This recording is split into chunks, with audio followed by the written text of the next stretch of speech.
우리가 혁신이라고 그랬을 때는 첫 번째는 혁신의 과실은 소비자들한테 있죠. 그러니까 금융 소비자들한테 비용이 더 낮아지거나 대출 이자가 낮아지거나 전에 금융 서비스를 못 받던 사람들이 훨씬 많은 다양한 사람의 서비스를 받거나 더 시간을 절약하고 품질이 좋은 서비스를 받는 게 이제 혁신이고요. 두 번째는 산업구조 재편의 가능성입니다. 이 산업구조 재편의 가능성을 가지고 얘기하면서 옆에 아마 보시는 그림 너무 많이 보셨을 겁니다. 은행이 와해되고 있다, 언번들링 한다 이런 이야기들을 많이 했었습니다. 기조연설에도 말씀드렸습니다만은 전 세계 핀테크에 대한 통계를 보면 이미 2015년에 피크를 치고 하향 추세로 내려가고 있습니다. 그래서 상당히 이제 핀테크 열풍이 고비를 넘겼다 볼 수가 있고요. 핀테크 중에 우리가 상장 전에 스타트업인데 기업 가치가 우리 돈으로 1조 원, 그러니까 US 달러로 1빌리언이 넘는 거를 유니콘이라고 그러는데, 제가 이 슬라이드를 준비할 때 현상을 보면 전 세계에 금융 핀테크 회사 중에 23개가 이 유니콘 반열에 올라 있습니다. 그 중에 11개가 미국 거고요. 6개가 중국 거고 나머지 국가에는 6개밖에 없습니다. 전 세계 나머지 국가에. 근데 중국의 시장이 놀라운 게 6개의 기업 가치 합이 미국의 유니콘 기업보다 훨씬 큽니다. 이런 유니콘 아주 큰 핀테크 회사를 빼놓고도 투자 금액이나 제일 핀테크 육성을 잘하는 엑셀러레이터나 모든 통계에서 글로벌 핀테크 통계에서 대한민국은 존재하지 않습니다. 그게 이제 오늘의 현실이고요. 그러면 이 핀테크 회사들은 어떻게 해서 성공한다라고 하는 비즈니스 논리가 어떻길래 우리가 이 가능성을 받고 그 논리가 우리나라에서 왜 작동이 안 되고 있는지, 되는 수 있는지를 한번 살펴보겠습니다. 핀테크 회사들이 일반 금융회사들보다 경쟁력을 가질 수 있다고 주장하는 것은 제가 보면 한 6가지 정도로 정리해 볼 수 있겠습니다. 하나는 고객을 금융고객으로 끌어들이는 것은 되게 비용이 많이 드는 겁니다. 그러니까 카드를 하나 주고 그 카드를 가지고 그 신용카드를 쓰게 만들 때까지 사실은 카드 발급은 쉬워도 잘 쓰질 않거든요. 그래서 금융업의 특징이 뭐냐 하면 고객 획득 비용은 상당히 높고 어퀴지션 비용은 높고 고객한테 트랜잭션 하나를 하는데 마지널 코스트는 거의 들지 않는 게 금융업의 특징입니다. 그런데 만약에 어떤 새로운 핀테크 회사가 고객을 획득하는 데 비용이 월등히 싸다면 이거는 경쟁 우위를 갖겠죠. 그런 대표적인 회사가 이제 대표적인 경우가 어떤 거냐면 전자상거래 회사가 지급 결제를 해서 금융 고객화하는 거라든지 메신저 포탈이 금방 송금이나 지급 결제를 해서 메신저 포탈에 카카오 메신저 포탈의 고객을 금융 고객화하는 경우입니다. 이게 이제 고객 획득 비용의 절감에 의한 거고요. 두 번째는 이 원가 구조 자체가 오프라인에 비해서 월등히 높은 구조를 갖는 경우입니다. 이 공유경제 모델을 하는 경우가 대부분입니다. P2P 대출 같은 경우는 지점도 없고 자금 조달 비용도 없고 잘못 대출해 준 거에 대한 위험 부담도 없고 이런 것 때문에 훨씬 싼 구조를 갖는 거죠. 이거는 기존 고객의 금융의 인프라를 바이패스함으로써 나타나는 겐과 겐을 직접 연결해주는 디스인터미디에이션이라고 하는 데서 나타나는 획기적인 절감입니다. 트랜스퍼와이즈도 이런 경우에 해당하는 거죠. 세 번째는 이제 위험 관리, 위험에 대한 시장이나 고객의 위험에 대한 평가 및 관리를 획기적으로 잘해서 전에는 위험하다고 생각한 고객을 사실은 해봤더니 위험하지 않다 그러면 더 싸게 줄 수가 있죠. 그래서 우리나라에서는 이제 만성 질환이 있으면 대개 의료 실손보험을 들어주지 않습니다. 그렇죠. 요즘에 웨어러블 차가지고 당뇨 환자고 고혈압 환자인데도 자기 관리 잘하고 있으면 건강한 사람처럼 들어주고 이런 것들이 이제 위험 관리에 대한 평가, 관리 개선에서 새로운 시장을 확보하는 겁니다. 그래서 위험 관리의 평가에는 빅데이터하고 AI에 대한 기대가 크고요. 보험을 들어주는 자산, 집이나 자동차를 더 안전하게 만드는 것은 IoT가 앞으로 만들 거다. 이런 거에서 이제 관리 쪽에서는 IoT 기술이 기대를 받고 있습니다. 그 다음에 이제 우리나라에서 개도국에서 주로 나타나는 거지만 금융 고객이 접근성이 없던 고객들한테 금융 접근성을 주는 핀테크들이 있습니다. 그래서 전기가 안 들어가는 마을에 솔라 파워드 ATM을 놈으로서 ATM 고객화한다든지 은행 브랜치가 없는데 모바일 폰에 의해서 페이먼트나 은행을 금융을 억세사게 주는 것들이 이제 이 네 번째입니다. 다섯 번째는 고객이 어떤 금융 서비스 주는데 큰 비용이 들어가는 거를 없애주는 거죠. 그 스퀘어라고 하는 회사가 카드 가맹점들의 포스 단말기를 없애줌으로써 그 막대한 투자를 안 하게 함으로써 하는 거가 이제 다섯 번째고, 여섯 번째는 새로운 상품과 서비스를 하는 겁니다. 우리나라에서는 잘 알려지지 않지만 골드비트는 이 비트코인하고 골드 투자를 결합을 해서 금에 대한 투자를 하면서 그걸 가지고 지급결제 수단으로 쓰게 하는 새로운 서비스 같은 겁니다. 이런 것들이 핀테크가 비즈니스적으로 왜 기존 금융고객을 혹시 경쟁에서 이길 수 있는 논리 중에 6가지 정도를 찾아볼 수가 있습니다. 그런데 이런 것들은 다 이게 실현되려면 규모의 경제가 필요합니다. 그래서 규모의 경제가 안 되면 이거를 실현하는데 어마어마한 돈이 들어가기 때문에요. 핀텍도 돈이 많이 들어갑니다. 그래서 규모의 경제가 안 되면 시장이 없다고 보시면 됩니다. 아까 제가 금융의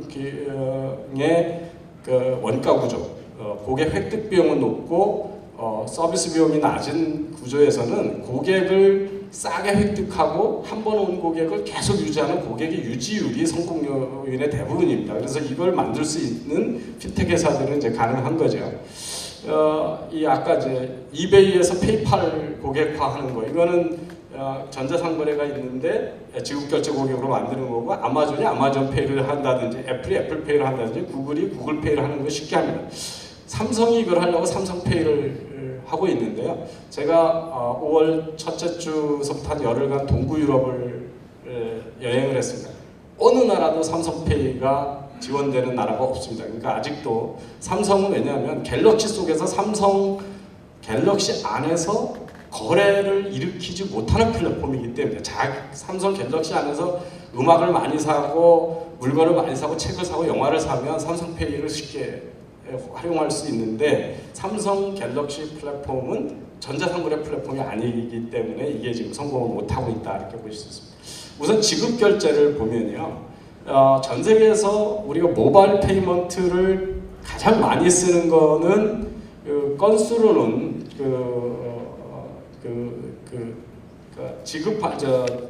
하는 것 중에는 개인 간 송금입니다. 송금인데 우리나라는 이미 무통장 송금이라고 하는 인터넷 송금이 있기 때문에 이 시장이 이렇게 크지가 않습니다. 새로운 모바일 쪽에서요. 두 번째는 지급을 하는 거, 결제를 하는 걸 보면, 결제 중에 유럽에서 가장 많은, 전 세계에서 가장 많은 거는 여기 보면 에어타임 탑업이라고 그래가지고, 외국에는 통신을 우리처럼 신호로 한 달 쓰고 나서 내는 게 아니라, 유럽은 이동이 자유롭기 때문에 다 프리페이드로 미리 돈을 내고 두어진 내서 쓰는 거거든요. 근데 이제 쓰다 보면 시간이 모자라니까 전화 데이터 양 늘리느라고 하는 게 이게 대부분이거든요. 근데 우리나라는 이런 수요가 없는 거죠. 그러니까 지급과 결제 모두에서 외국에 비해서 우리나라 시장이 극도로 적다, 이걸 보실 수가 있습니다. 두 번째는 우리나라의 페이먼트 시스템의 최대 문제는 뭐냐면 그놈의 말도 안 되는 안심결제라고 하는 겁니다. 이게 온라인 페이먼트가 오프라인보다 너무 어려워요. 그래서 나이 든 사람 쓸 수도 없게 만들어 놨고요. 글로벌화하는데 절대적으로 불리하게 되어 있습니다. 그래서 지급결제 송금에서는 아주 제한적인 회사들, 특히 메신저 포털이나 이런 회사가 간단한 송금 기능 하는 거에서만 시장이 조금 있고, 나머지는 크게 시장이 없다, 이런 걸 보실 수가 있고요. P2P 대출은 앞에서 말씀 많이 했었습니다. P2P 대출이 개인하고 기업이 있는데요. 개인은 뜯길 염려가 너무 크거든요. 근데 외국에는 그 개인들이 빌려가지고 부도율이 영국의 같은 경우는 한 1%, 미국은 4~5%입니다. 부도율이나 연체율이요. 근데 우리나라는 신용불량에 대한 사회적 처벌이 낮다 보니까 이거에 대한 불안이 가시질 않아서 P2P 업체들이 외국의 프로스프닷컴, 조퍼닷컴 흉내내려고 10년 동안을 애를 썼는데 성공을 못했습니다. 앞으로도 성공 가능성이 낮습니다. 그래서 최근에 이제 찾아낸 게 그 기업 대출입니다. 기업 대출이 급격히 늘었거든요. 기업 대출은 담보로 삼을 수 있는 자산들이 있기 때문에 그렇습니다. 그런데 이걸 사고 한 번 났다고 아까 투자 금액을 1,000만 원으로 제한함으로써 투자 금액의 한 70 몇 %가 날아가게 돼 있기 때문에 이거는 저는 도저히 이해할 수 없는 새로 시작하는, 그러니까 사후적으로 처벌을 강화했어야 되는데 사전적인 위험 관리를 정부가 해주겠다는 것 때문에 이제 안 되고 있다는 거고요. 앞으로도 잘 안 될 거고요. 여기 보시면 외국에는 고금리 대출이 많아서 P2P 대출은 대부분은 그 고금리 대출을 리파이낸싱하려고 하는 건데 우리나라 신용카드도 그렇게 대출을 많이 못하게 막아놨기 때문에 시장이 없습니다. 그래서 이게 되게 적고, P2P 크라우드 펀딩 될 만한 거는 킥스타트, 인디에고로 가고요. 외국으로 바로 가는 데서 젊은 애들이 거기 가서 투자금을 유지하고, 우리나라는 되게 다 위안부 할머니들 이런 거 가지고 그 필란드로픽하는 거고 이렇게 시장이 분화가 돼가지고 이것도 사실 시장이 되게 작고 글로벌 시장에 대해서 경쟁력이 없는 것으로 되어 있습니다. 세 번째 이제 보험인데요. 보험에서 외국에서 되는 거는 요새 이제 그 우버 같은 거 타면서 단기간 가는 동안에 보험, 마이크로 파이낸스나 우버 기사들은 어떻게 4대 보험이 안 되니까 위험할 거니까 자기들끼리 하는 P2P 인슈런스 같은 새로운 영역이 나오고 있는데, 우리나라는 공유경제 자체가 안 되는 데다가 미국에서 외국에서 보험, 자동차 보험 같은 거는 운행 얼마나 위험한 데를 많이 달리냐에 따라서 보험료를 많이 깎아주고 더 해주는 그 가격 차별화에 의해서 수익성을 높이는 걸 했는데, 우리나라는 보험감독원이 제출한 공식 내에서의 개별 보험회사의 가격 설정권을 주지 않기 때문에 이것도 투자에 비해서 수익성을 낼 수 있는 영역이 없습니다. 그래서 이런 이유로 우리나라에서는 보험도 사실은 핀테크 영역이 시장이 없고요. 보험에서 도덕적 해나 위험 관리는 기존 보험회사들의 주도할 가능성이 핀테크이 들어갈 수 있는 영역은 별로 아니다, 이렇게 말씀을 드릴 수가 있습니다. 자산 관리로 외국에서는 공과금을 좀 늦게 내든지 자기 자산의 잔고 관리를 잘못하면 사회적 비용이 어마어마하게 큽니다. 그래서 페널티를 많이 내기 때문에 그런 걸 막아주는 쪽에서 자산 관리가 많이 있는데 우리는 그런 환경이 아니고요. 로보 어드바이저 같은 것들은 기대만 크지 사실은 지금까지 인공지능이 그렇게 좋은 기술이 아니기 때문에 이거는 아주 초기 기술이기 때문에 이게 반드시 큰 자산 관리의 영역으로 들어올 가능성은 당분간은 없습니다. 인터넷 은행은 이게 핀텍인지 은행의 추가 인가인지가 불분명합니다. 사실은 KT나 카카오의 포털의 고객을 은행 고객화해서 아까 획득 비용을 낮추는 것 외에는 경제적 원천을 찾기가 쉽지 않습니다. 은행 시스템 하나 개발하는데 다 수천억 들거든요. 근데 어마어마한 비용이 들었고, 우리나라 역사를 보면 은행이 수십 개 있다가 지금 서너 개를 콘솔리데이션 됐는데 다시 늘린다는 게 과연 이게 뭐가 있겠냐. 그 다음에 은행들이 지금 또 인터넷 은행을 하고 있거든요. 지점을 없애가면서. 그래서 이 반격 예상 때문에 저는 이게 성공 가능성이 그렇게 높게 보지 않습니다. 그래서 결론적으로 보면 우리나라에서 핀테크 시장이 있는 경우가 현재는 별로 없다. 없는 이유 중에 대부분은 규제 때문에 하지 못하게 하기 때문에 그렇다는 걸 볼 수가 있고요. 핀텍이 크게 발달하는 데는 다 금융도시입니다. 금융산업이, 큰 금융산업이 없으면 당연히 큰 핀텍이 없는 거죠. 근데 우리나라가 과연 금융이 산업이냐? 정부가 보는, 사회가 보는 금융은 이렇게 산업으로 보지 않는 것 같습니다. 그러니까 기본적으로 규제 대상으로만 보고 있기 때문에 그렇지만 금융의 디지털화는 아주 급속히 진행되고 있습니다. 그래서 전 세계적으로 지점 수는 계속 줄고 있고요. 그리고 종업원당 고객 수 급격히 는다는 건 사람을 줄인다는 얘기고요.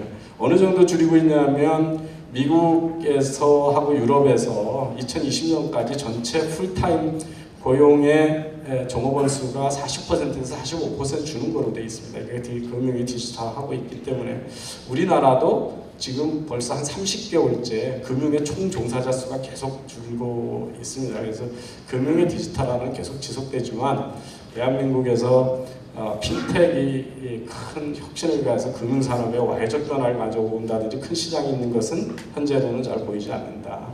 그거는 그냥 규제 앞에 이미 기존에서 얘기했던 각가지 규제도 있고요. 이 규제 개혁 없이는 시장 규모가 없기 때문에 한국에서 규제 핀테크에 의한 디스럽티브 이노베이션 가능성은 지금이 낮은 게 3년간에 소리만 요란했지 투자도 많지 않고 결과도 많지 않은 금융 현실이다. 4차 산업혁명은 뭐 금융만 안 되는 게 아니고요. 대한민국 국민은 우버도 타면 안 되고 구글 지도도 쓰면 안 되고 뭐 그러고 있기 때문에 다른 공유경제나 다른 영역에서 다 그러고 있습니다. 그래서 저는 우리나라가 ICT 강국이라고 그러지만 새로운 혁신을 수용할 능력에서는 상당한 지진아이고 그 수용 능력의 부족이 핀텍 현상에도 그렇게 반영되고 있다고 생각하고 있습니다. 예, 감사합니다. 네, 발표해 주신 그래서 오늘 말씀드릴 거는 뭐 디지털 핏 트랜스포메이션이라는 이름하에 주로 이제 우리 조직의 어떤 거버넌스에 대한 보도사항을 말씀을 드릴 거고, 디지털 탤런트 매니지먼트라는 것은 이런 상황에서 우리 내의 어떤 직원 관리, 사람 관리, 인재 육관 등을 좀 말씀드리려고 합니다. 근데 뭐 너무 잘 아시다시피 지금의 뭐 4차 산업혁명, 디지털 혁명 이건 뭐 선택이 아니라 우리의 생존이 걸려 있는 그냥 필수적인 이제 문제라고 보는데, 이것이 실제 그 어떤 파이낸셜 측면에서 봐도 디지털을 좀 앞서서 선도하는 기업이라는 것과 약간 후발 기업 또는 약간 뒤처져 있는 기업들의 어떤 수익차 또는 주가차, 이게 뭐 20%포인트에서 한 30%포인트까지 그 차이가 난다라고 하고요. 그래서 좀 뒤처지는 곳들은 뭐 이렇게 소멸되거나 축소되는 그런 현상을 보이는 것이 뭐 어쩔 수 없는 숙명으로 보여지고 있습니다. 근데 이런 변화를 추진하는 데 있어서 무엇이 문제냐라는 것들을 저희가 이제 기업의 CXO 분들, 경영진 분들께 쭉 그 서베이를 좀 해봤는데, 사실 이제 우리나라 같은 경우에는 금융 쪽에는 이제 규제에 대한 말씀을 많이 해주셨는데, 규제를 약간 좀 차치하고 우리 조직 내부의 관점에서의 허들이 뭐냐라고 봤을 때 약 한 70% 가까운 분들은 70% 가까운 그 경영진 분들은 우리 내의 조직 구조가 너무 좀 후진적이다, 예를 들어서 좀 고루하다, 과거지향적이다 라는 말씀을 많이 해주시고, 한 60% 정도 되는 분들은 우리 내의 조직 문화에 대한 얘기를 많이 해주세요. 그러니까 무언가 새로운 도전 또는 인내, 실험 이런 것에 대해서 좀 감내하지 못하는 이제 그런 문화다. 이거는 꼭 국내 기업이 아니라 이제 글로벌 기업의 조사 사례입니다. 그래서 이런 그 디지털 혁신을 하는 데 있어서 앞에 사실 사업적인 차원에서의 전략 그리고 기술의 결합 이런 부분들을 막 고민을 하는데, 이것은 이제 좀 한 단계 밑으로 내려보면 저희 이제 오퍼레이팅 모델이라는 이제 운영 체계가 있습니다. 그 운영적인 측면에서 이걸 실행하는 측면에서 봤을 때 한 이런 좀 그 문제들, 실패들이 있다라는 겁니다. 이제 크게는 주로 이제 오늘 말씀을 드리려고 하는 이제 조직과 사람의 문제인데, 특히나 이 디지털 혁신이라고 할 때 많이 겪는 문제가 그 어느 한 조직의 과제나 한 조직의 미션으로 실행할 수 있는 일이 이제 아니라는 겁니다. 뒤에서도 계속 말씀드리겠지만 비즈니스 단과 과거의 이제 IT 단, 이 둘의 어떤 결합, 이 둘의 협업 또는 비즈니스를 추진하는 각각의 조직들 간의 협업, 이것이 굉장히 이제 중요해지는 게 과거와의 어떻게 보면 차이라고 할 수 있는데, 물론 과거에도 중요했지만 지금 이 디지털 혁신이라고 할 때의 운영 체계상에서는 이게 거의 한 몸이라는 거죠. 근데 아직까지 우리 조직 내에서는 이것을 같이 관리할 수 있는 거버넌스 체계가 확립되어 있지 않고, 다 제각각 머리 위에 있는 머리분들이 다 다른 생각을 하고 있다는 거죠. 그 일을 하는 사람들에 대한 성과 관리 체계, 뭐 KPI, 그거에 따른 합당한 보상, 이것이 이제 명확치 않다 보니까 약간은 좀 그 네가 할 일이냐 내가 할 일이냐 약간 이제 떠밀거나 뭔가 이렇게 기한을 해도 그것이 실행 의사결정까지는 굉장히 시간이 걸리는, 뭐 그 외에도 우리의 내부 프로세스 그리고 이 시스템에 대한 도입을 위한 어떤 민첩성 이런 것이 굉장히 좀 늦다라는 것들이고요. 그래서 앞에 뭐 디지털 핏 트랜스포메이션이라는 뭐 이름을 뭐 이거는 이제 에이트커니가 갖고 이제 프레임업 차원이라고 보시면 되고요. 그러니까 지금 오늘 아마 계속 들으실 내용들이 금융 쪽에서의 디지털 전략 그리고 동향, 시장의 동향, 그거에 따라서 우리는 어떤 비즈니스 모델로 가야 할 것인지에 대한 아마 고민들을 하기 위한 이제 참고 내용들을 여러 전문가분들이 이제 해주실 텐데, 저는 이제 그것을 실제로 그러면 조직 내에서 실행을 하려면 어떤 것을 고려해야 되는지, 이 fit transformation 프레임워크에는 크게 이제 5가지 얘기를 하고 있습니다. 그래서 첫 번째가 우리의 거버넌스, 조직 구조에 대한 얘기. 이것을 실행하는 우리 내부의 밸류체인 간의 프로세스에 대한 거. 우리 내의 어떤 각종 자원들, 리소스들, 회사 내의 각종 사람과 돈과 재반 리소스들을 어떻게 얼로케이션해서 이걸 실행할지, 그리고 중요한 이제 테크놀로지. 이 밑을 아우르는 그 우리의 컬처와 우리 사람들이 우리 직원들이 어떤 케이퍼빌리티를 갖춰야 하는지 또 갖추고 있는지 이 5가지가 좀 유기적으로 잘 준비됐을 때 지금 얘기하고 있는 그 디지털 혁신이라는 것을 잘 실행할 수 있다. 그 앞에 유행처럼 잠시 얘기했다가 꺼지는 게 아니라 조직 내에 체화하는데 이 5가지의 그 결합이 굉장히 중요하다라고 이제 저희는 보고 있습니다. 이 하나하나를 다 설명드리면 시간이 많이 걸려서 오늘은 맨 위에 있는 스트럭처 앤 거버넌스의 몇 가지 고려사항, 그리고 맨 밑에 이제 컬처 앤 케이퍼빌리티에서 그 인재 관리에 대한 부분을 좀 간단히 말씀드리려고 합니다. 그래서 이제 첫 번째가 뭐 거버넌스에 대한 얘기입니다. 이 거버넌스는 꼭 4차 산업혁명, 뭐 디지털 이런 이름이 붙든 안 붙든 우리가 일상적으로 조직을 운영하고 뭔가 전략을 실행하고 뭐 할 때 굉장히 중요한 요소인데요. 그러니까 이제 지금 상황에서 좀 더 고려해야 될 주요 포인트들이 무엇이냐라는 것을 6가지 정도로 이제 정의를 한 겁니다. 굉장히 고객 중심적으로 고객의 가치를 창출하는 데 집중하는 그 거버넌스 체계를 갖춰야 된다. 그리고 이제 비즈니스 오리엔트돼야 된다. IT는 이네이블러일 뿐이다. 이런 얘기들이 있는데 뭐 이게 되게 당연한 얘기고 이제 뻔한 얘기처럼 들리실 수 있지만 예를 들어서 이제 그 컨슈머 센트릭 또는 뭐 커스터머 센트릭이라고 했을 때 우리가 P&G 같은 우리 금융은 아니더라도 금융 외의 사례들을 좀 말씀을 드리면 이제 P&G는 그 일반 외부에 있는 소비자들, 외부 고객들의 얘기를 자기네 내부의 어떤 그 조직 운영 또는 어떤 새로운 상품 개발, 뭐 기획 과정에 참여시키기 위해서 이노베이션 GM이라는 하나의 고객 아이디어를 게더링하는 이제 플랫폼을 만들게 됩니다.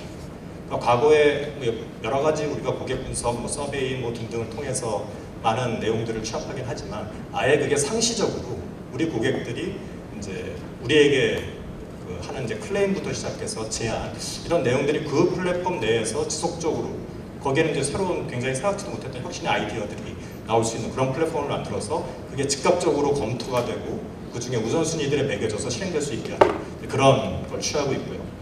이제 비즈니스 오리엔티드는 이제 우리가 이제 자칫 잘못 생각하면 이런 ICT 금융 또는 디지털 혁신을 추진하는 주관 조직이 뭐 테크놀로지니까 뭐 모바일 애널리틱스, AI 이거 다 이제 기술에 대한 얘기니까 과거에 그런 쪽에 좀 많이 해오셨던 IT 쪽에서 할 일이지 뭐 우리 비즈니스단에서는 지금까지 하던 비즈니스 열심히 하면 되지라는 이제 그 선후관계에 대한 오해들을 하시는데 사실은 철저하게 실제 그 사업을 하는 상품을 개발하고 팔고 하는 그 현장의 비즈니스 중심이어야 한다라는 겁니다.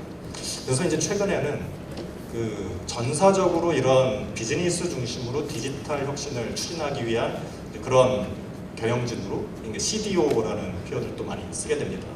Chief Digital Officer, 과거에 뭐 CEO, 뭐 CIO, 뭐 CSO 등등이 있었다면 지금은 이제 CDO, 국내에도 사실은 CDO라는 Chief Digital Officer를 두고 그 밑에 예를 들어서 뭐 디지털 COE, 디지털 센터 오브 엑셀런스 이런 디지털 COE 조직을 CEO 직할 조직으로 두고 근데 이렇게 두는 이유는 과거에 이제 뭐 CIO, 뭐 CSO 등등으로 이렇게 나뉘어 있을 때 굉장히 회사 내에서 갖고 있는 의사결정의 권한이나 그 과정 자체가 굉장히 좀 과거 패러다임에서 한정되어 있다는 거죠. 이것을 전사적인 역량을 결집시키기 위한 중앙 거버넌스 조직을 두고 거기에 비즈니스의 이해, IT의 이해를 거기서 같이 논의하고 같이 해결을 해서 탑다운으로 실행하기 위한 그런 쪽에 많이 이제 포커스를 하고 있습니다. 뭐 당연히 이제 플렉서블, 패스트 등등의 내용이 있는데 이제 패스트 관점에서도 하나 보면 이제 월마트가 월마트 랩이라는 걸 만들어 갖고 이제 디지털로 굉장히 뛰어들면서 좋은 성공 사례를 내고 있는데 여기 같은 경우에는 이제 조직을 하나 구성을 할 때 그런 원칙을 좀 이제 투 피자 팀이라고 해서 사실은 이제 아마존의 베조스가 했었던 얘기인데 그러니까 가장 그 신속하게 아이디어를 만들고 그것을 의사결정하고 실행하기에 자기가 보기에 가장 적절한 조직이 그러니까 라지 피자 한 판을 그냥 점심시간에 같이 먹을 수 있는 정도의 구성. 근데 그걸 보니까 물론 대식가가 있으면 사람이 더 줄어들 수도 있겠지만 한 6명에서 한 10명 정도가 하나의 그 조직으로 묶여지면 굉장히 커뮤니케이션도 원활해지고 뭔가 의사결정과 그것을 위한 실행 속도가 굉장히 빠르다라는 거예요. 그래서 이제 투 피자 팀이라는 원칙하에 좀 잘게 쪼개지고, 물론 이 잘게 쪼개진 그 단위 조직들이 그 서로 이제 콜라보레이션하고 모일 수 있는 그런 약간 비상시적인 어떤 위원회 등등을 이제 두게 됩니다. 그래서 굉장히 빨라야 한다. 이게 뭐 여기 검토하고 저희 검토해서 몇 달이 걸려서 가서는 이미 됐다라는 이제 내용을 하고 있는 겁니다. 그래서 뭐 사실 여러 가지 그 유형들이 뭐 존재를 하는데 그 유형들에 대한 말씀을 이제 드리면 조금 뭐 길어질 것 같아서 그냥 결론적으로 우리가 거버넌스를 고민할 때, 그러니까 거버넌스 고민이라는 건 우리 지금 하고 계신 회사 내에서 뭔가 이게 혁신을 추구하고 4차 산업혁명에 대한 준비를 하기 위한 어떤 기획을 하고 계실 때 이것을 어떻게 추진할 수 있는 추진체를 만들 때 좀 고려해야 될 사항입니다. 이것을 CEO에게 말씀을 드리거나 아니면 직접 경영진이 고민하시거나 리더들이 고민하실 때 굉장히 여러 어젠다들이 쏟아져 나오고 있는데 결국 우리 회사에 또 우리 산업에 우리 회사의 지금 시점에 정확히 접목할 수 있는 우선순위 과제들에 대한 선별, 이 기능이 어딘가에 있지 않으면 백과사전식으로 스터디 열심히 하다가 끝난다라는 거죠. 거기에 경영진 집중하게 할 수 있는 거버넌스 구조. 그러려다 보니 뭐 탑 매니지먼트 직할의 어떤 CDO 또는 디지털 COE라는 이제 조직이 필요하다라는 거고요. 그다음에 그 의사결정을 하는 과정에서의 책임과 권한이 굉장히 좀 명확하게 부여가 돼야 되고 특히나 성과 관리가 굉장히 중요해집니다. 우리가 물론 지금도 여전히 매년 나름대로의 KPI를 부여받으시고 목표를 수립하시고 그거에 대해서 연말에 성과평가 받고 등등의 작업을 대부분의 회사들이 진행을 하실 텐데 이것이 그 여러 조직 간에 좀 밍글되는 과제, 그러니까 크로스 협업 과제들, 거기에 IT까지 결합된 협업 과제들이 나오면 이거의 성과를 누가 가져가야 되는지, 어떤 조직이 가져가야 되는지, 어떻게 나눌지 이런 내용들이 되게 그 민감해집니다. 그러다가 이게 결국은 내가 열심히 고민을 해서 만들었는데도 우리 조직의 성과나 내 개인의 성과로 오지 않음으로 해서 없어지는 일들이 사실은 많이 발생하고 있어요. 그러니까 저희가 지금 자문해드리는 그런 회사들도 이제 대부분의 경영진들이 이 고민하에 이것을 어떻게 좀 만들어 갈지에 대한 고민을 굉장히 많이 하고 계시고요. 그리고 이제 당연하게도 이제 데이터에 대한 얘기입니다. 이 과정과 성과에 대한 팩트 데이터를 제대로 취합하고 뭔가 판단과 결정을 하는 데 있어서의 할 수 있는 그 데이터에 대한 정확한 그 체계를 만드는 것이 이 핵심 거버넌스 과제라고 볼 수 있고요. 뭐 그런 체계 하에서 결국은 내부의 조직 구조, 거버넌스 구조를 어떻게 다시 새롭게 잡아야 할까를 고민하실 때 이런 세 가지 측면의 고려를 하셔야 됩니다라는 말씀을 이제 드리고 있는 거고요. 두 번째 주제로 가면 결국은 그 안에서 실제로 그 많은 아이디어를 내고 혁신에 대한 과제를 정의하고 실행을 할 수 있는 그런 사람, 그런 인재들을 우리가 제대로 잘 확보하는 게 되게 중요한데 또는 육성하는 게 중요한데 과거에 10년, 20년 전에 이 사고방식으로 갈 수가 없으니까 전통적인 방식으로 갑자기 우리 직원들이 또는 우리 스스로가 여기 이 디지털 스킬이라는 것을 획득하기가 굉장히 힘들다는 거죠. 근데 이제 이 디지털 스킬이라는 게 단순히 AI에 대한 얼마나 이해를 갖고 있냐, 로보 어드바이저에 대한 그 깊이 있는 이해를, 테크놀로지에 대한 깊이 있는 이해, 물론 이것도 굉장히 중요한데 그 어떤 스킬이 중요하느냐라는 것들에 대해서는 이제 여러 가지 고민들이 있습니다. 근데 그 중에 가장 중요한 거 이제 두 가지를 꼽는다면 첫째가 어웨어니스입니다. 여기에 표현이 되어 있지는 않지만 실제로 지금의 어떤 흐름에 대한 그 이해, 그것들에 대한 어떤 개방성, 그거에 대한 노출, 이거 자체가 굉장히 빠르게 되어 있는 우리 20대 젊은 인력들이 있는가 반면에 회사의 중추를 이루고 있는 한 40대, 50대의 시니어 분들은 사실 그거에 대한 어웨어니스 자체가 좀 낮고요. 그러니까 두 번째는 콜래보레이션과 커뮤니케이션입니다. 그러니까 지금 굉장히 그 기술에 대한 그 변화 속도는 굉장히 빠르기 때문에 그거 자체에 대한 이해도 굉장히 중요하지만 결국은 그것을 알고 있는 조직과 알고 있는 사람들과의 콜라보레이션, 이게 이제 굉장히 중요하다는 건데, 이런 것들을 극복하기 위해서 이종 산업들은 이런 노력들을 하고 있다는 겁니다. 예를 들어서 P&G 같은 경우에는 아예 그 구글이랑 인플로이 익스체인지 프로그램이라는 것을 이제 돌려요.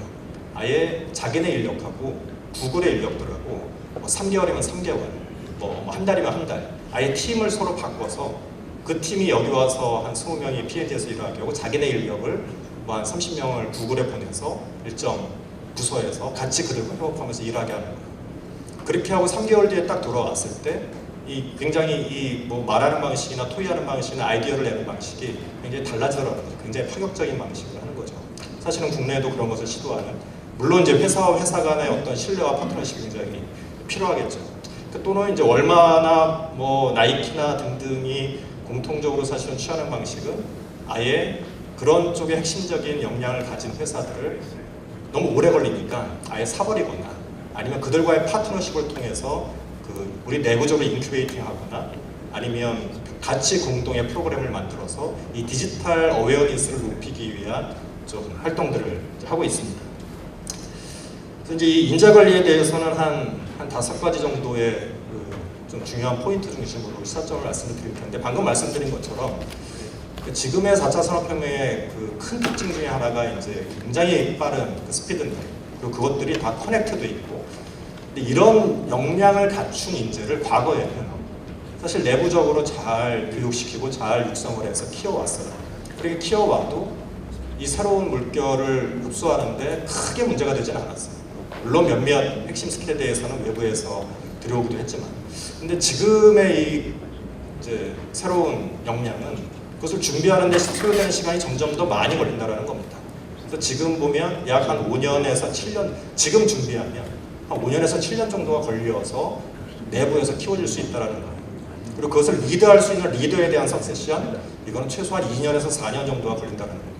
근데 5, 6년 뒤에 이미 세상은 바뀌어 있겠죠. 과거 5, 6년 전 대비 지금 세상이 바뀌어 있는 것처럼. 그래서 지금 과연 우리에게 필요한 일, 그걸 소위 잡, 또 우리한테 필요한 스킬, 이것에 대해서 우리가 제대로 정의하고 그것에 우리의 내부 인력의 준비도에 대한 것을 어세스하고, 그래서 거기에 어떤 과부족, 어떤 게 우리가 부족하고 어떤 게 필요하다라는 것들을 좀 과학적으로 좀 합리적으로 진단하고 대비를 하는 인력 관점의 서플라이와 디맨드를 분석하고 준비하는, 이게 지금 당장 이루어지지 않으면 굉장히 문제가 된다라는 것들이고요. 두 번째는 이것이 이제 현장의 관리자들 또 현장의 직원들이 관련된 노력을 하는 것도 굉장히 중요하지만, 사실은 지금은 탑다운으로 CEO 또는 해당 최고 경영진, 그들이 직접 이 사람 관리에 대한, 사람을 확보하고 육성하고 하는 것에 대한 중요성을 훨씬 더 강하게 느끼시고 직접 그분들이 주도하고 실행해야 실제 효과가 가셔야 된다는 겁니다. 물론 국내 많은 기업들이 이제 최고 경영진들이 나서서 그런 작업들을 주도하고 있지만 지금 상황에서 더 시급하다. 세 번째는 인재 관리, 이렇게 사람 관리라는 것들이 상당히 앞에 확보를 하고 어떤 인재가 있는지 아이덴티파이해서 확보를 하고 내부적으로 육성을 하고 적절한 곳에 배치하고 또 그분들의 밑에 어떤 문화가 굉장히 중요한데, 그 하나하나 영역별로 사실은 좀 다른 포인트들이, 강조되는 포인트들이 좀 달라집니다. 그 중에 하나만 보면 이제 육성 관점에서 리더십의 요건이라는 게, 우리가 한 10년 전에 요구됐던 리더십이랑 지금의 리더십은 좀 달라진다는 거예요. 과거에는 잘 관리하고 좀 신망받고 이런 것들에 대한 약간의 관리적 또는 약간의 전략적 마인드를 요구하는 것이었다면, 지금의 리더십은 그렇게 뒤에 앉아서 관리하고 전략적인 몇 가지에 대한 보충만 해주는 걸로는 굉장히 이제 부족해지는, 그래서 굉장히 또 기술적인 전문성이 굉장히 중요해지는 그런 리더십에 대한 얘기를 또 하고요. 또 한편으로는 이게 이렇게 권위적으로 있는, 뒷단에 앉아있는 그 리더십이 아니라 항상 언제든지 직원들이 자기한테 접근 가능하게 만드는, 자기가 항상 오픈되어 있는 그런 리더십이 지금 디지털 혁신 시기에 굉장히 중요하게 나오고 있다라는 얘기이고요.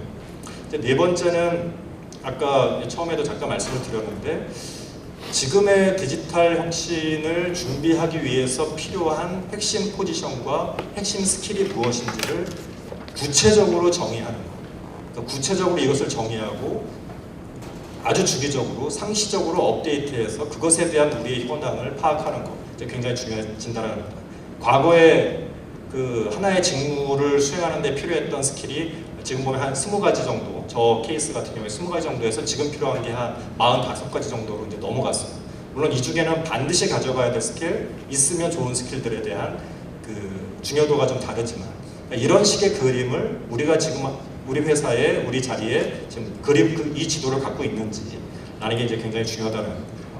근데 마지막으로는 이런 것을 이제 실행을 할 때 어떻게 실행할 거냐, 관련된 전략을 수립하고 그것을 실제로 운영하기 위한 디자인, 설계를 하는데 사실은 여기서 좀 강조하는 건 파일럿이 필요하다는 겁니다.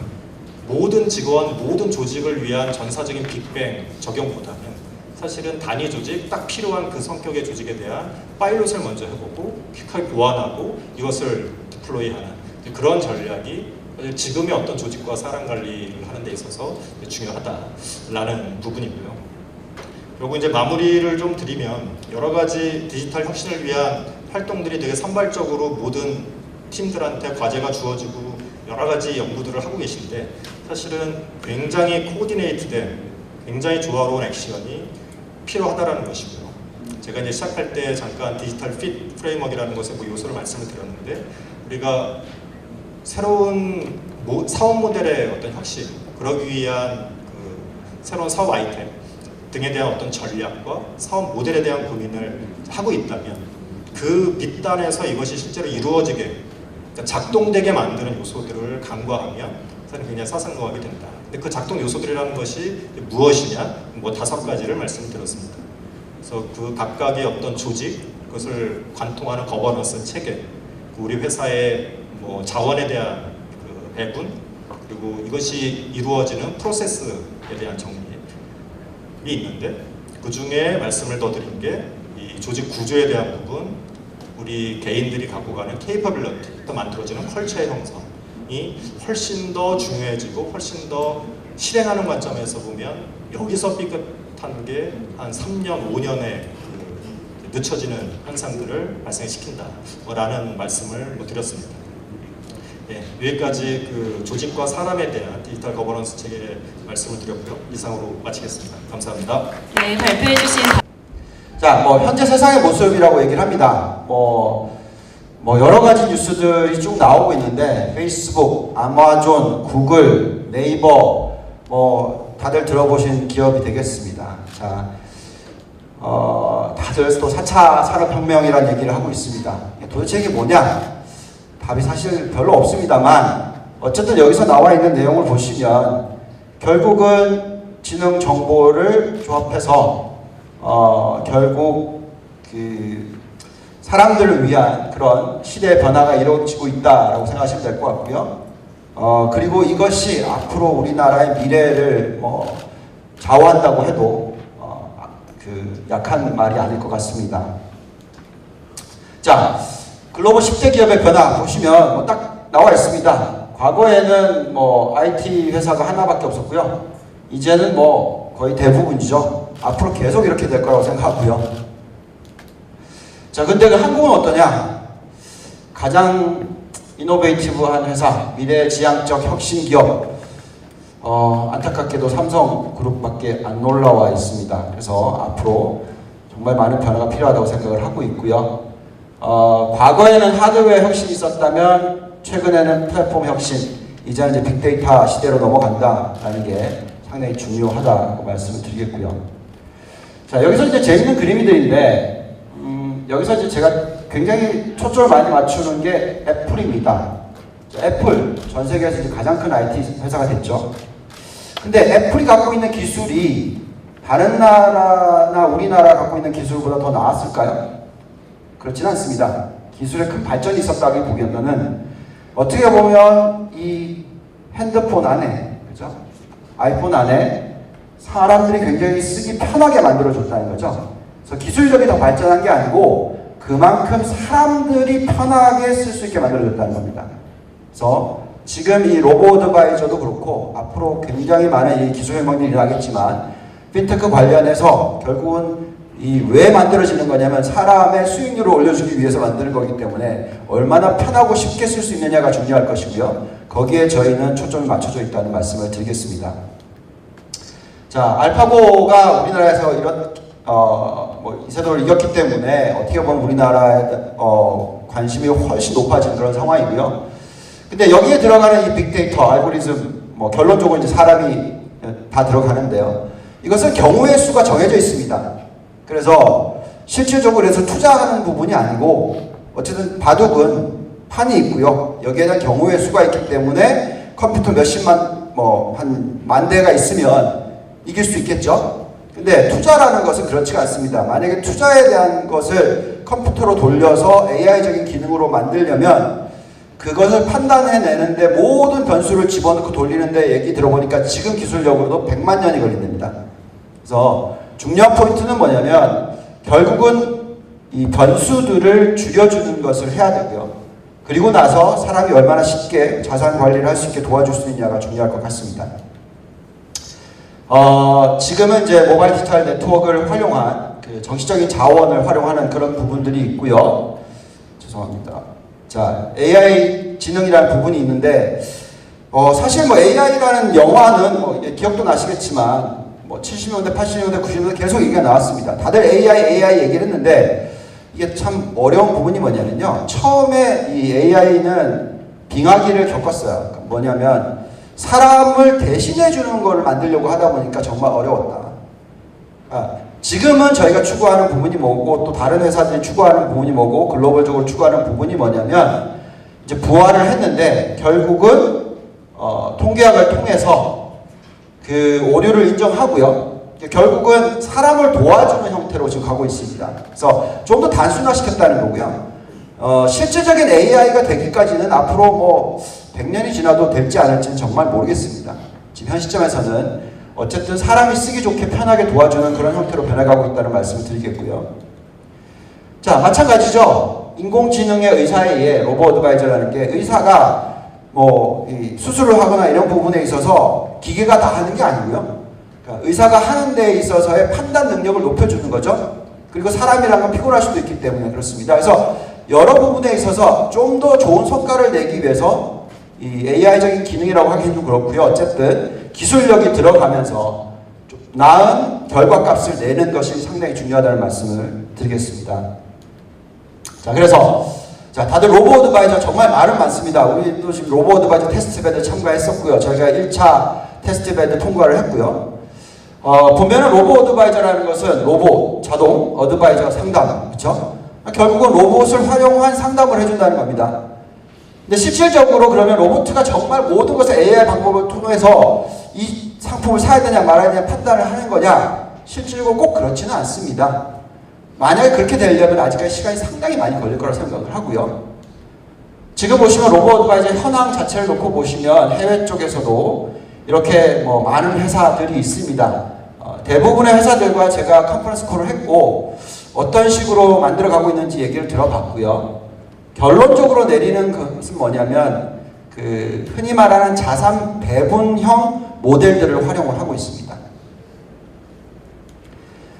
세계 로보 어드바이저 관리 자산 전망을 보시면 이렇게 2020년 되면 어마어마하게 상승을 할 것이다.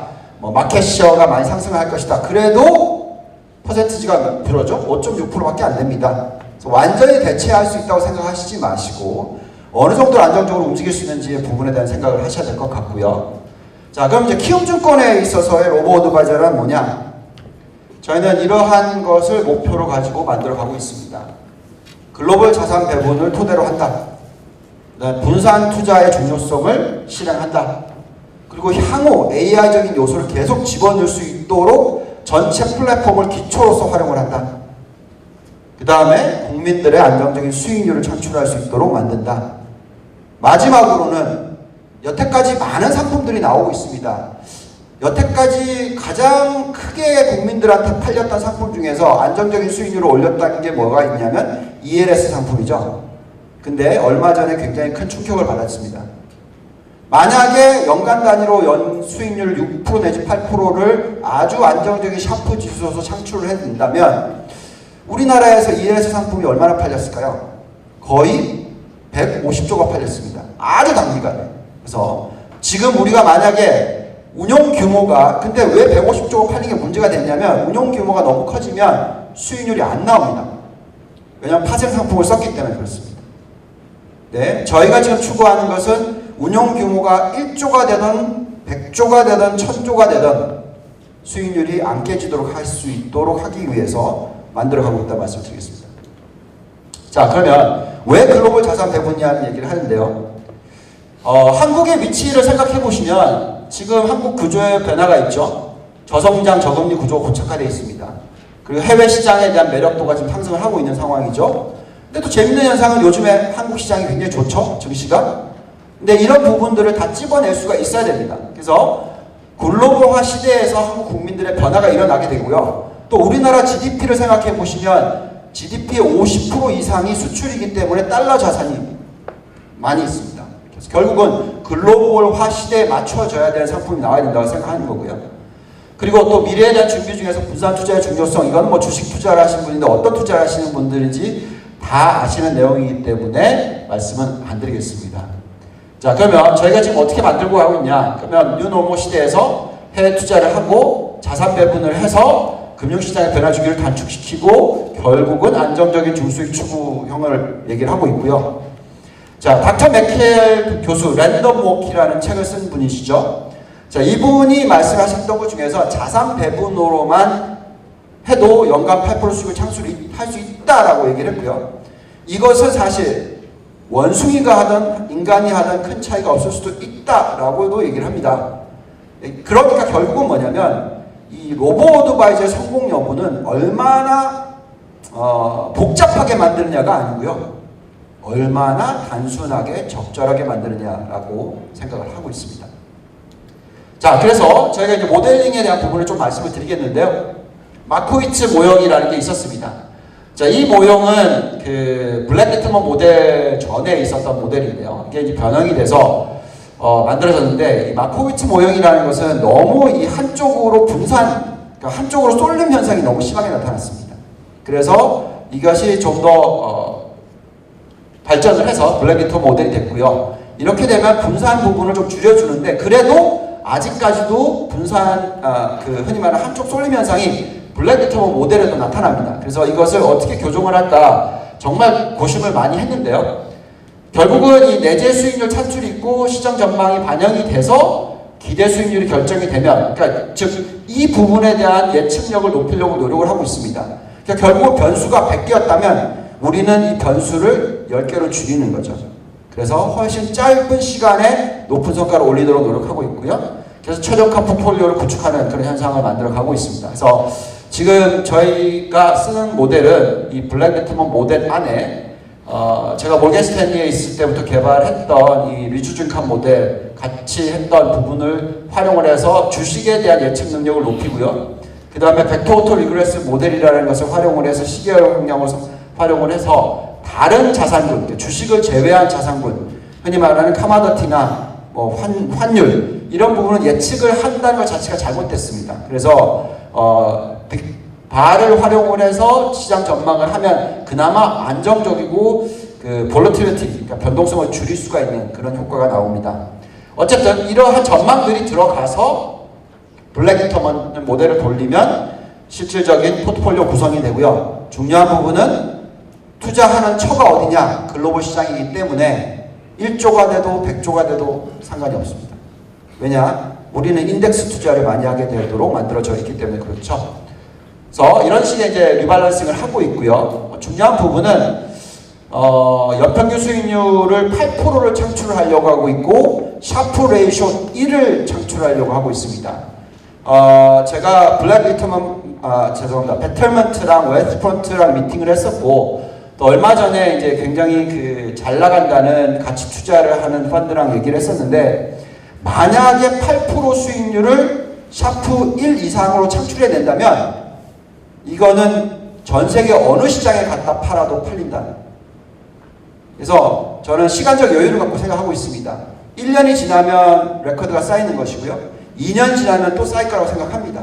그래서 그런 부분을 지금 해나가고 있다고 지금 생각을 하고 있고요.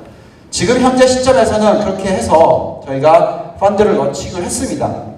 처음에 초기에는 작년 11월에 런치했을 때 좀 어려움이 있었는데 또 중간에 업그레이드가 되고 약간의 기능들을 더 집어넣고 해서 업그레이드 해 나가고 있습니다. 그래서 저희 키움 자산운용 쪽에서 이 로보어드바이저 펀드를 올해 2월 달에 출시를 했고요. 지금 3개월 좀 넘게 지났죠? 현재 수익률이 어떻게 나오고 있냐면 연간 환산 수익률 9.9%, 샤프 2.61이 나오고 있습니다.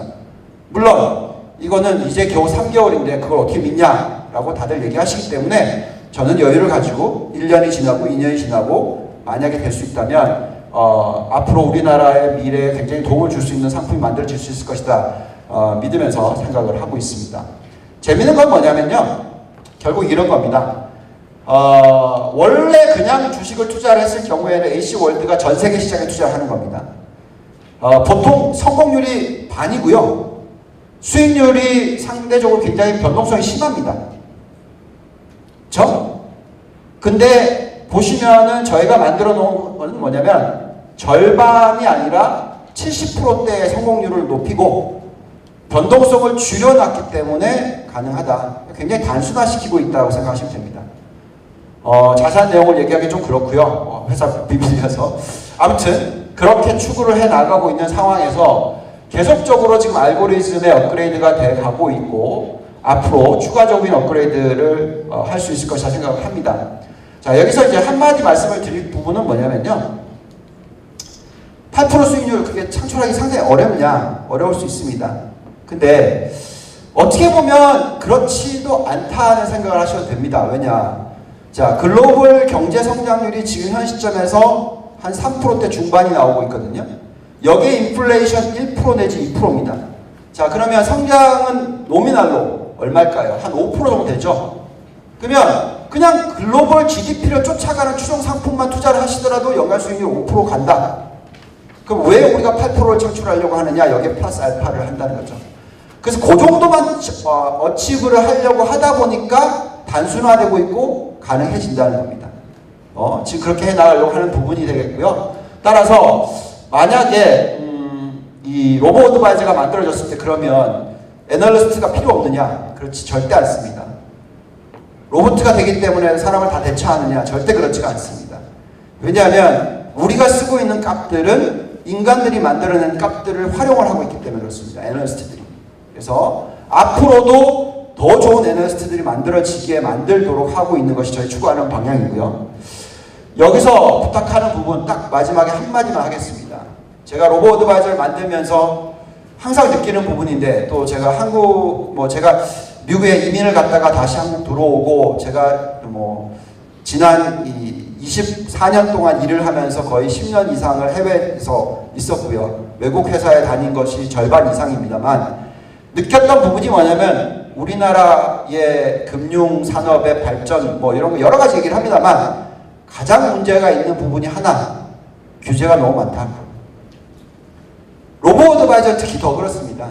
규제가 많으면 많을수록 제가 프로그램들 다 돌려보니까 규제 값을 주면 줄수록 수익률이 떨어집니다. 절대적이었습니다. 그러니까 규제를 줄여주는 것이 좋다. 물론 도덕적 해이 이런 부분들은 정말 중요하겠죠. 제가 제일 싫어하는 것이 도덕적 해이를 가지고 있는 사람이 금융산업에서 일을 하는 겁니다. 그거는 사실상 인성교육일 뿐이고요. 이 자체적인 돈이 문제가 있는 것이죠. 그래서 그것을 규제하지를 말고 규제를 풀어주면서 이 산업의 발전을 일으키면 정말 좋은 결과가 나오지 않을까 하는 기대를 가져봅니다. 자, 이상입니다. 감사합니다. 네, 발표해 주신